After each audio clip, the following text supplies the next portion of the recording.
And we're live. Good evening, everybody. This is Brendan Baylott. I'm the administrator of the Great Lakes Shipwreck Research Group, and I'm also the president of the Wisconsin Underwater Archaeology Association. Welcome to our podcast tonight. I'm going to do a little bit of housekeeping to give people a chance to join.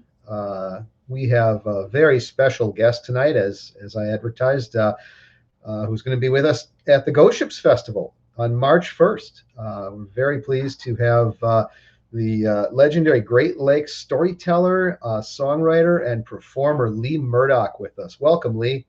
Hey, how's everybody doing tonight? So, as you all know, I've been doing these Ghost Ships Festival speaker sneak peeks to give you a look at who's going to be there at the festival and let you know what you're getting into. And I'm particularly excited to have Lee.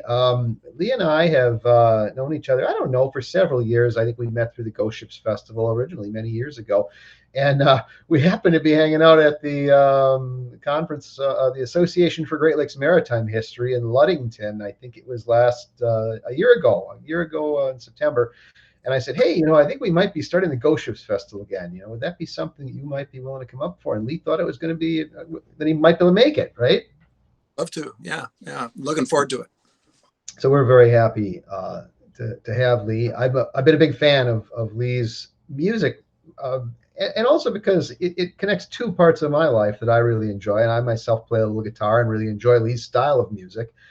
And as you all know, I'm kind of a recce, and so it brings two areas of my world together. So Lee and I are somewhat kindred spirits in that regard. So without further ado, I'm going to go ahead and start the interview. But a few housekeeping things. If you haven't bought your tickets yet for Ghost Ships, please do so. Pre-registration, you save money. It's $20 if you pre-register at ghostshipsfestival.com. If you wait till the door, it's going to be $25 ahead. And so it also helps us give a count so I know how many of our program brochures to print. What else? Friday night is going to be a heck of a show. The bar there, which is right in the hall, we've rented the bar. It's just us. It's open until midnight. So after the shows, we've got 30 different sponsors, booth holders, exhibitors, virtual reality tours of shipwreck sites using the Oculus headset if you aren't prone to seasickness. We'll have a lot of different cool stuff for everybody. So, all right. Let me go ahead and get things rolling here.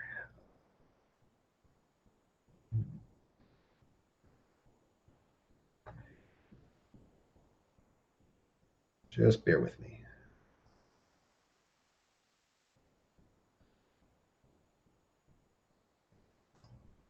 All right. So, a couple of quick things for Lee. I've known Lee for a few years, and I know a little bit about Lee's background. But from what I know, Lee, you've been doing this since 1979, and you have 24 CDs. Tell us a little bit about yourself and your background.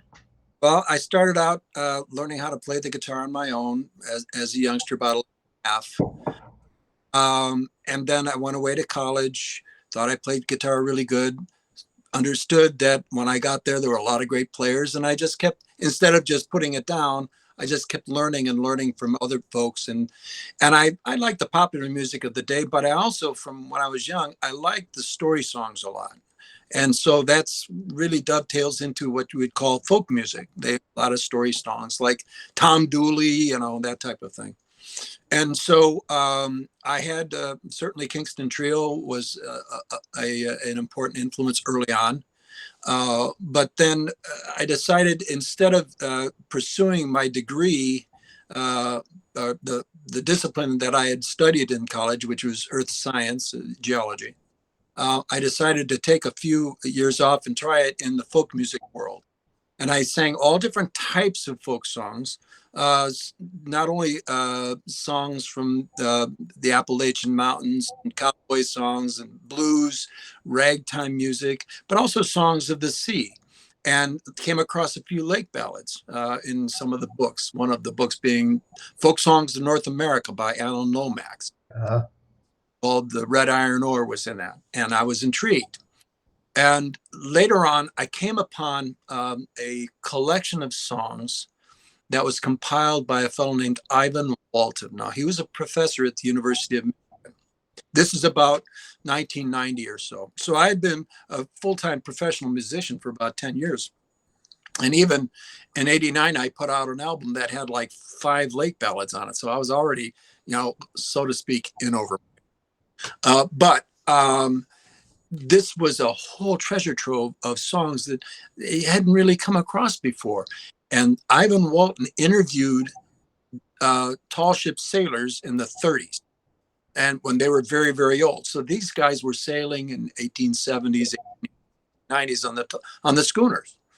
And so he interviewed these folks and got some of the songs that they sang or that were written about the time. And I was just intrigued. A whole different world. 47 hours of recorded music. Okay. Now, not all of it was great. But that's when I really said, well, maybe I should have just put out an album just of Great Lakes songs. And my first Great Lakes album was called Cold Winds, came out in 91. And so people liked it a lot. I was very proud of it, still am actually.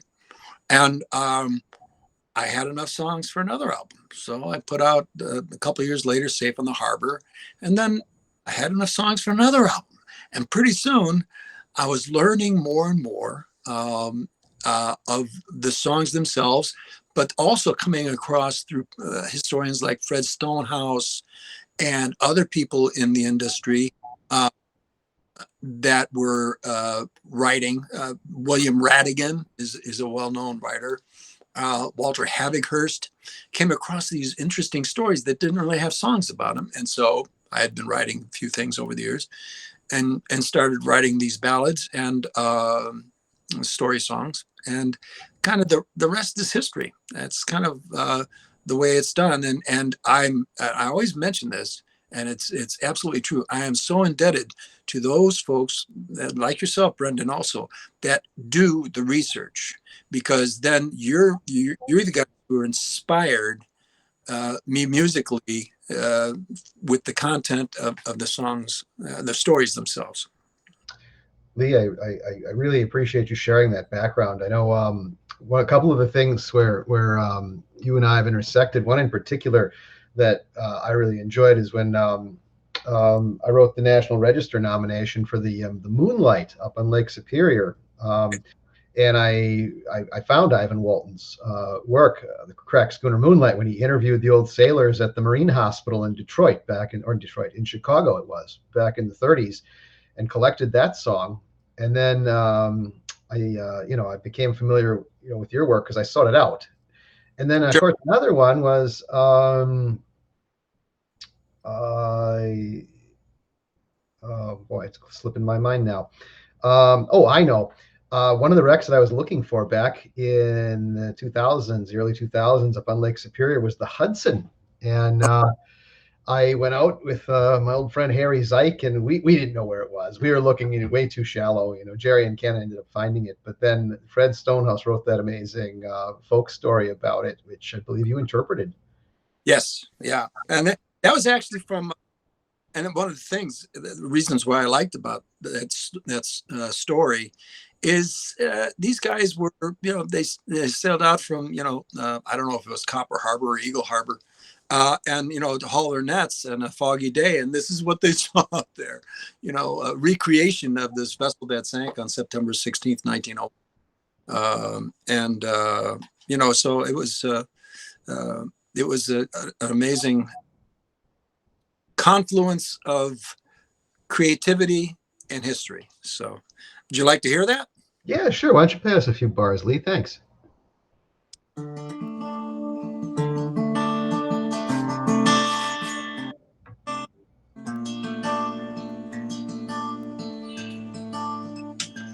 It was a mid-September morn, just off Keweenaw's rugged shore. We were steaming to the westerly toward our nets to haul our gear aboard. Visibility was poor, a pea soup fog mixed with misting rain. Its conditions such as these have left many a ship sailing into history.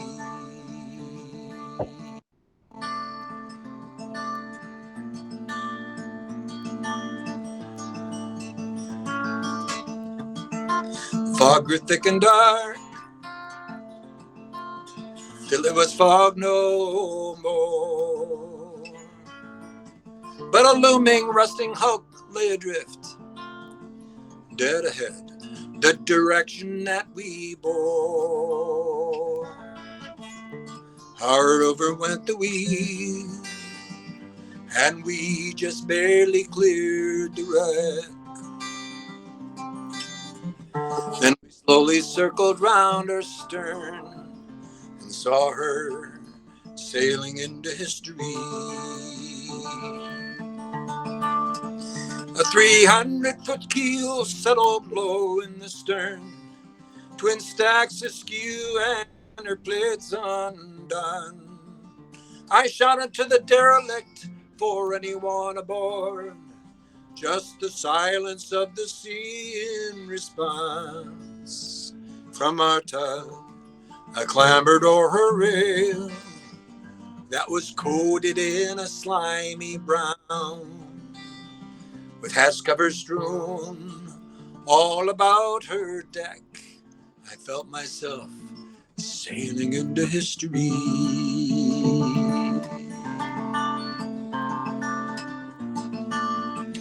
Now I could go on and on and on and on, but I don't know if you want me to. So it's just, it gives you an idea of painting the picture and the way that the atmosphere was described by Fred Stonehouse, and that actually, I guess, came from the reports from in the Coast Guard.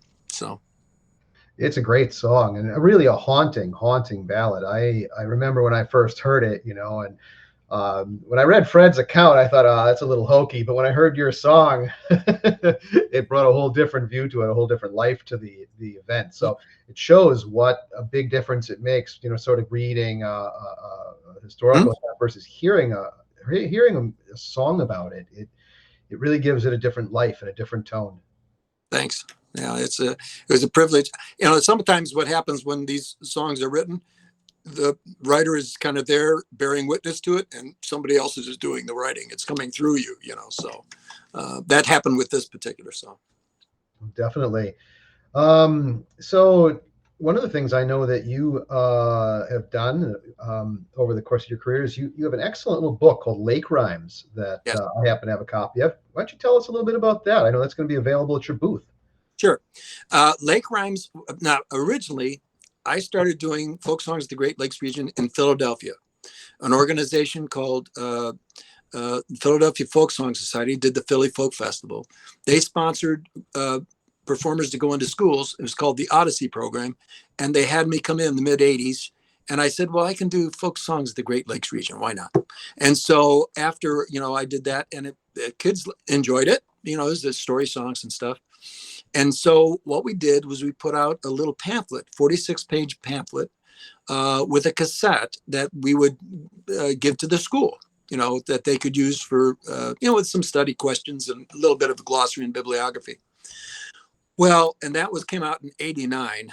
And I decided, Joanne and I, my wife and I decided, well, maybe we need to update that. And so in 2003, I think, we decided to re-record some of the songs, but also to include more information about the song. So not only is there, an introduction to the song and historical documentation, but there were study questions, and we broke it up into chapters. So there was like a chapter on canals, and then there was a chapter on racing on the lakes, and then there was a chapter on tragedy at sea, that type of thing, story songs. And so we would have 2 songs in each, and not only is there background on the songs, but there's also music for the song itself, and music lead sheet and musical score, and then there were the study questions, and then also glossary of terms for each chapter, because there was so many different nautical terms that most people don't really know. And so I felt it was important to include that. And then we also did a little bibliography after each chapter. And there was ended up being 9 chapters. So it was 18 songs, and we included a CD with it. And Chuck Allman, who you may know, Brendan, was very kind in allowing me to use some of the photos from the Larry Geiger collection. And this is before any of it was really published. Now, Larry was his grandfather, I think, and collected a lot of this stuff when his dad ran a chandlery there. And so we were able to use some photographs. We'd had some drawings made. And we even had a timeline. We have a timeline in it, and a great map of the Great Lakes that was done. So it's quite a tool for the history buff, and then also for a lot of the teachers enjoyed this for 4th grade history in Wisconsin and Michigan and the like. So, and that'll be available. So. Excellent. Yeah, I own a copy. Initially I thought, oh, a children's book. Then I read it and it's like, well, no, I really got a lot out of it. I enjoyed it. It's really well done. But yeah, don't be shy about picking a copy up at the Ghost Ships Festival. So Lee, one of the other things I know that I heard you're up to is this Lake Superior coastal tour this summer. How'd you get involved in that? Okay. Long time ago, one of my guitar students, see, I've been teaching instrumental guitar for about 40 years. And one of my guitar students who is a teacher, music teacher, she said, I wonder if we like so many of these lighthouses in Michigan. Wonder if you could just sponsor, some type of a tour. And so I said, well, sure, I could probably do that. And so I called my friend, his name is Bill Puffo. He and his wife, Sandy, had they have since sold it, but had a company called Fancy Free Tours. And so I said, now, Bill, am I going to have to get a chauffeur's license? Because all we want to do is just get, some type of a bus, and then maybe 6 or 8 of us are going to go on this thing. He said, give me a day, I'll get back to you. So he came back, and we ended up, he helped us put together a 3-day, 2-night trip to Mackinac Island. And what we did was we went to the Maritime Museum in South Haven, Michigan. And then we went to, that night we did a cruise on Grand Traverse Bay. And so it was basically these different places that we would go that have historical reference around the Great Lakes. And it was big, it was very popular. This was in 17, I think. And so we did one the next year too. And there would be about, 15 or 20 of us that would go.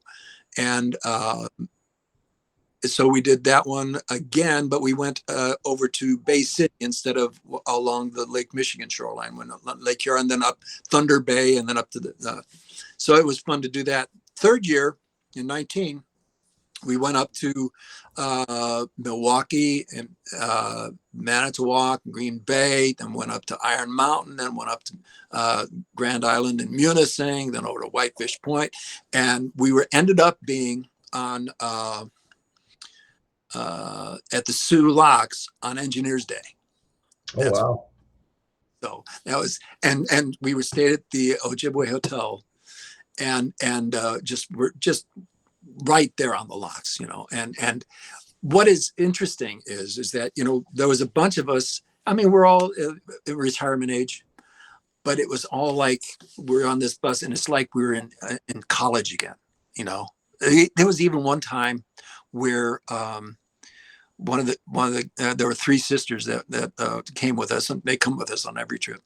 And they said, talked to the driver and said, do you mind, we would have dinner early and coming back from dinner, do you mind if we stop and make a beer run?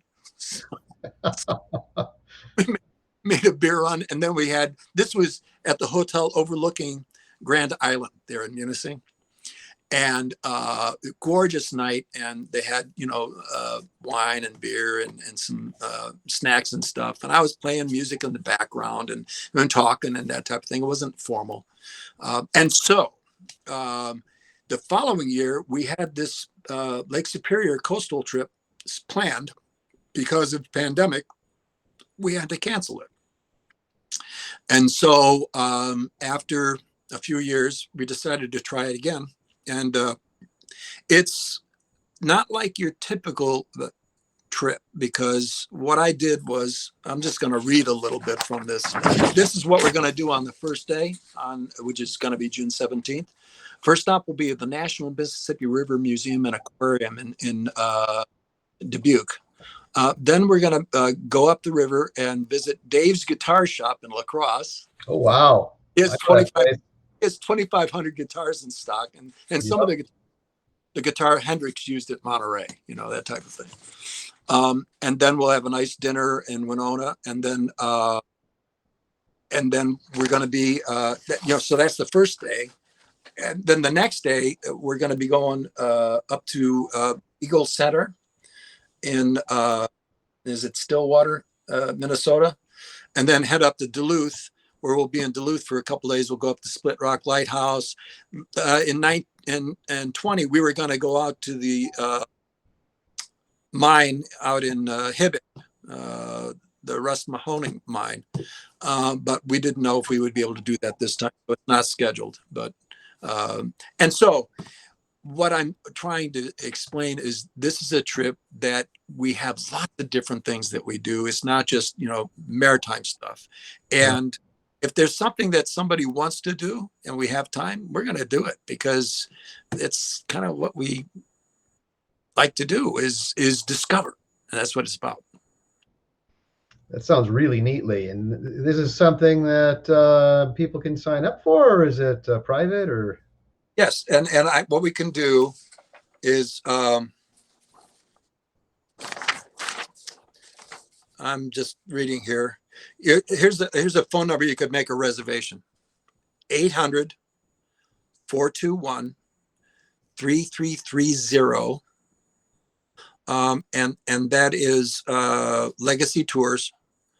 And they have the rates for you. Plus, you can go on our website, and we will have at the Ghost Ships, we'll have flyers for it as well. Cool.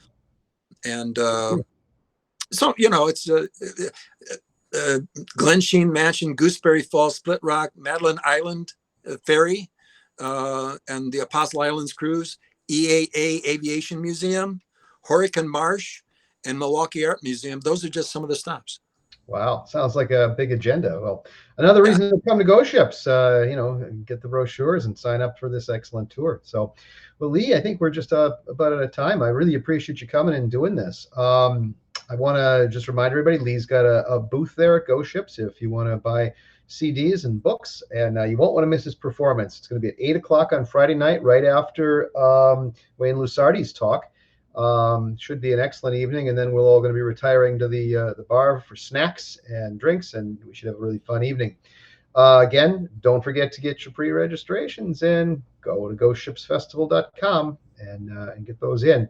Going to be a great event, great slate of presenters, a lot of good booths, a lot of stuff. A great place to connect with a lot of old friends. I've noticed that we've got a lot of the old Ghost Ships crowd coming from back in the day. A lot of our friends from Chicago, from Duluth, people from all over the region. So it should be a wonderful time. Again, Lee, thanks so much for doing this, and thanks to all of you who joined us. I'm going to be uploading this to our YouTube channel, and you can watch it later if you didn't get to tune in for the live version. Good night, everybody.